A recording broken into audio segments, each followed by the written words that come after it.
Oh my goodness, this is so cool. 2018 Alfa Romeo Giulia QV. With a mouth like a guild navigator, a symbol like some weird EMS station, a clover leaf, and a nondescript office park millennial house flipper gray styling, the Alfa Romeo Giulia, I'm gonna flop between both, whatever, fight me, doesn't look like an exceptional car from 30 feet. The wheel-mounted stop-start button is the only eye-catching feature against a sea of gray and black. Your light control knob looks like something out of a Volkswagen. The gauges look like they're out of a pretend car from BeamNG. And your reproductive organs look like they were made in ZBrush, all wobbly and uncanny. They're so ugly, I'd rather look at your face. Ugh. And the MFD protective screen film is peeling. The startup prompt is grammatically vague. Push button. What button? The start button? They mean the trigger button. The one on the bow-facing side of the shift lever. But once you figure out the rental car shame, embarrass yourself in the airport parking lot starting and shifting procedure, your world is about to change. Oh, it cracks.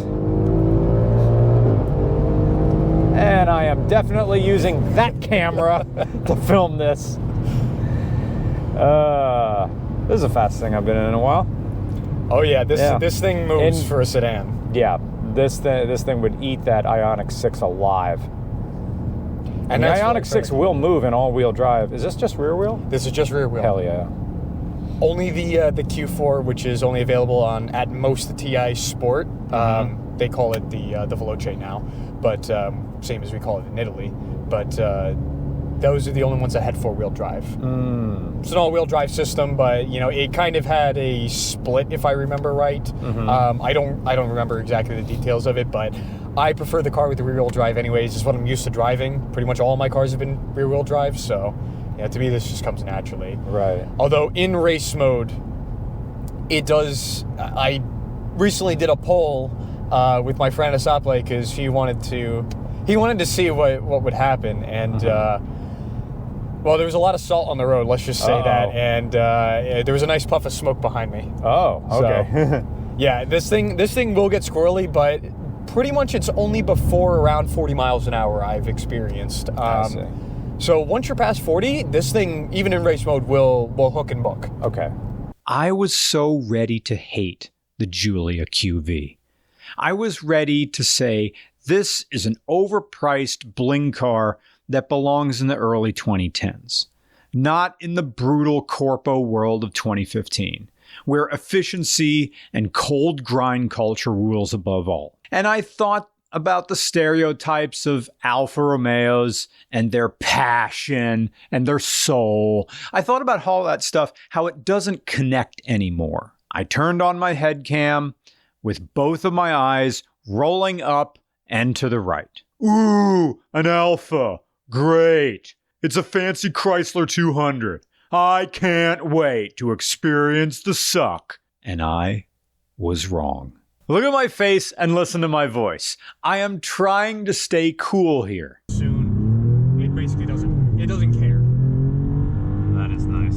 And this is still torque limited too right now. Really? Yes. So this is not the full power that you're getting out of it.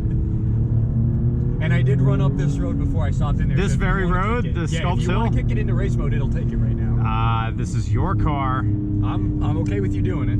Well, I'm not that great of a driver, but I appreciate your confidence in me. I try to believe in everybody. Do you hear the disappointment? The disappointment in myself. The Alfa Romeo Giulia QV is good. It's fun, even though it doesn't have a stick shift. The 90-degree 3-liter twin-turbo V6 makes 505 horsepower at 6,500 RPM and 443 pound-feet of torque at around 3,000 to 3,500 RPM, depending on what the two turbos are doing. And each turbo individually peaks at 20 PSI, and it feeds its own throttle body. It's the same dual throttle body style as the Dodge Viper. Brr, it's a Ferrari engine! It's the Ferrari 154 engine with 2 cylinders removed! Not Really? Completely different casting, completely different engine. That's like saying the LFA engine is an F1 engine because they sound the same. But the Alfa engine does make that Ferrari-esque sound.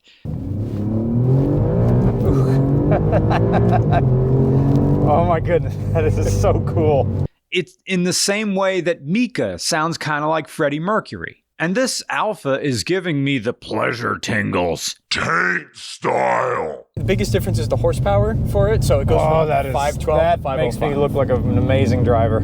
But also, like Ferrari, this will dick punch you in the wallet when it comes to general maintenance. Hey, do you want to change your accessory belt? Oops! The AC condenser has to come out. Then you take the coolant out. Then you drain the coolant. Then you remove the radiator. Then you remove the throttle body inlet pipes. Now you can get to the accessory belt. Might as well change the alternator and water pump while you're in there, because now is the only time you're going to be able to get in there. And what? $4,000 to $5,000 in labor. Want to change your elderly sister's Humongous diaper. $250 service call. A rose it ain't. Ha ha ha ha ha. Ah, the Pennsylvania lottery. You gotta play to win. Alfa Romeo Giulia, the official car of reminding everybody at D&D that Tony Lip was Aragon in the Green Book when everybody was talking about Grogu theories. Why do I have to like this? Why does this Alfa have to be good?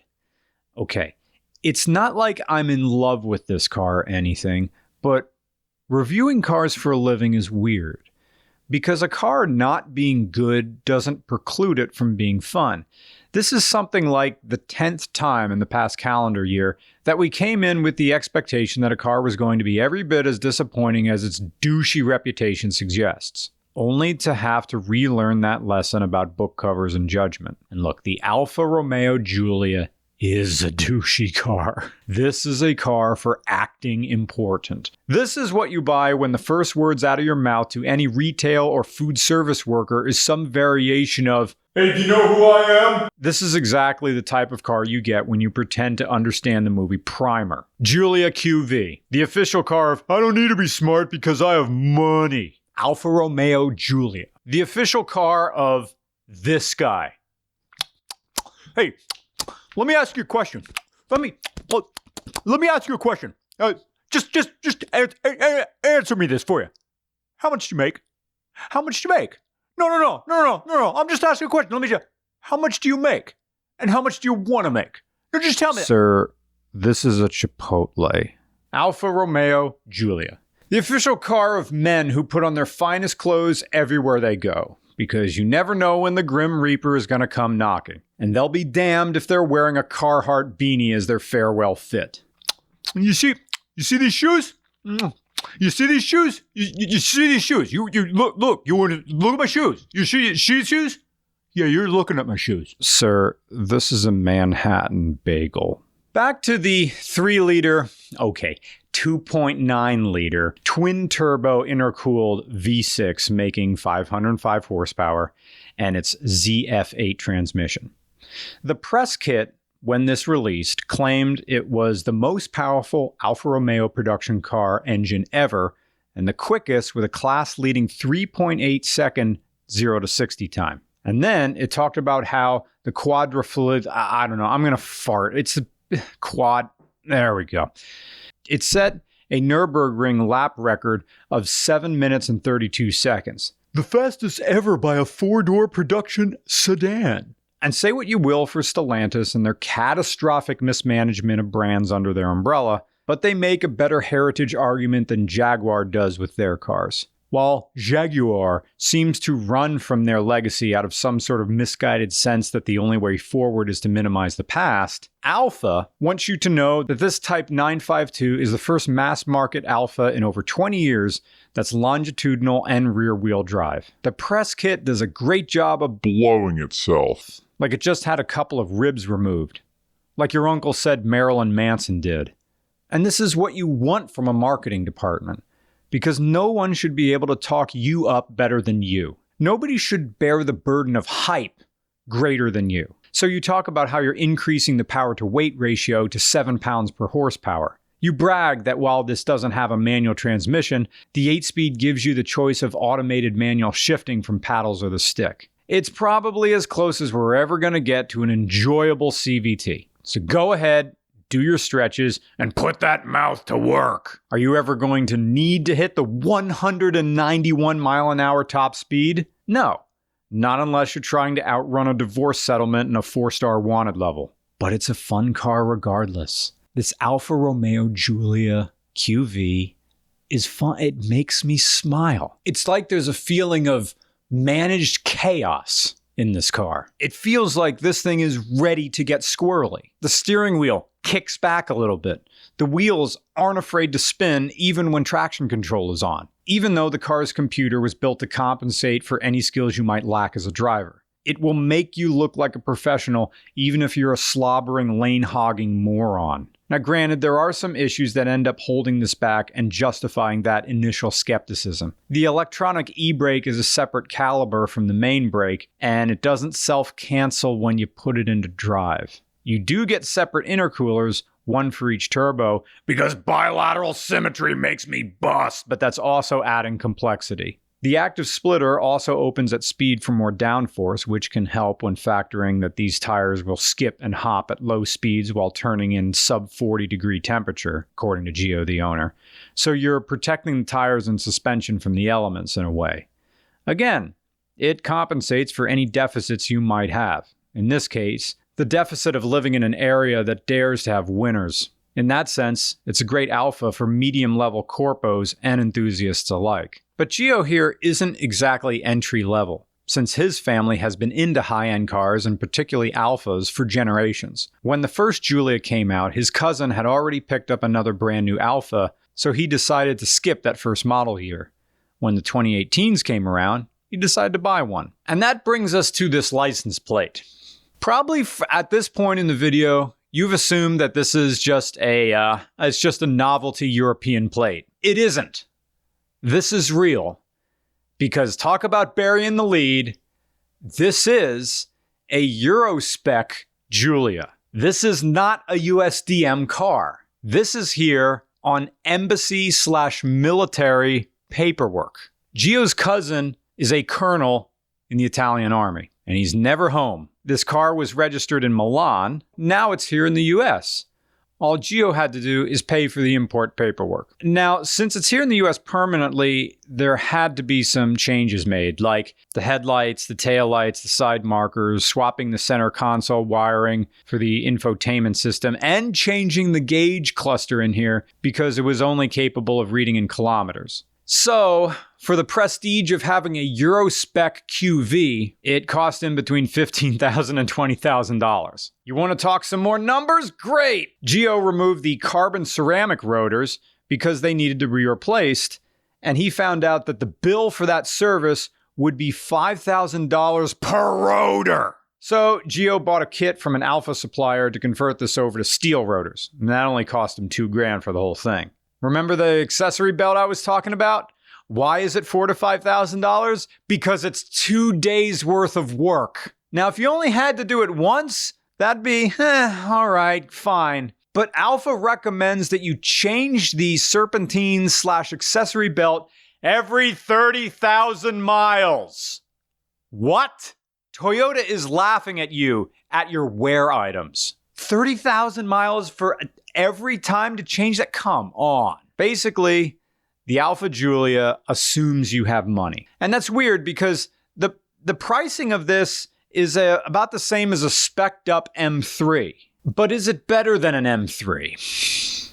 I think it is. Because an M3, you know you're getting the austere German experience. Dr. Vanos is still rolling around the backyard even if he's not allowed in the door. You get that granite feeling in an M3. But an Alfa, you get randomness.